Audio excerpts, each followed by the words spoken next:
我天哪！昨天刚把车厢扫干净了，一场雨下的又是一片狼藉。哇，这车厢里面怎么还有黑水啊？这怕不是有毒吧？赶紧把它扫一下，要不然连装货都装不了。我把车厢里面的树叶扫干净了，现在车厢里面还有点水，问题应该不大，跑一下的话就干掉了。现在我们出发去装货，回家。出来1个多月也该回去看看了。我们家老二现在都满2个月了。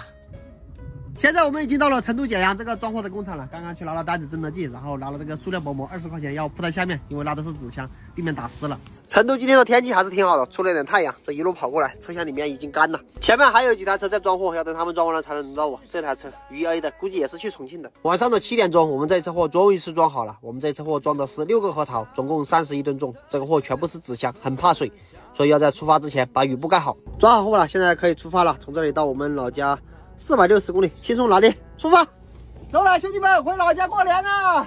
好开心啊！睡一觉起来就可以看到我家老二了，赶紧走，赶紧走！你少装了，出来这么多天，你都没有说要回去，还想老二，装的那么像，我差点都信了。我是上个月14号出来的，跑了有差不多1个半月了，流水跑了差不多5万。我看了一下，光是加油都加了2万多了，出去油钱过路费可能也就剩了1万多，不到2万块钱。我们这个半挂车烧油太厉害了，要是能像跑滴滴那样烧电的话，估计可以省不少。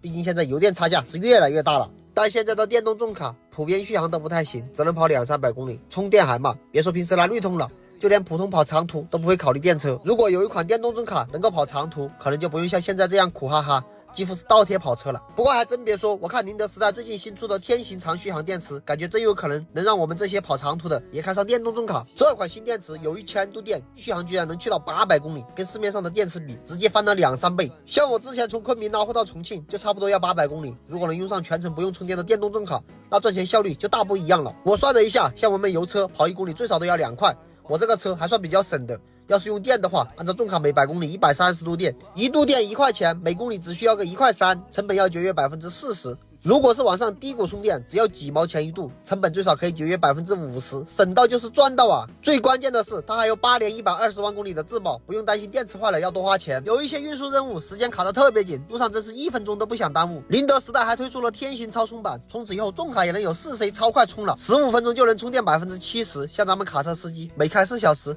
都得休息20分钟，就这20分钟就把电补上了，完全不用担心充电耽误送货时间了。现在刚好是中午的12点钟，我们现在抵达了卸货的地方，万州这个什么地方了，我也不知道这什么地方，很少来，我也不住在这边。开始卸货了，他们这里总共有4-5个人卸货，不过没有叉车，可能会卸得比较慢。刚刚问了一下，估计卸完也要天黑了。要等到天黑才能卸完呐？是啊。那我等不及了，我先走了。你走回去干嘛？我要看老二。不许走。来，你看猜一下这是谁？谁呀？你看一下。哎呀。哎呦，你看，这是谁来啦？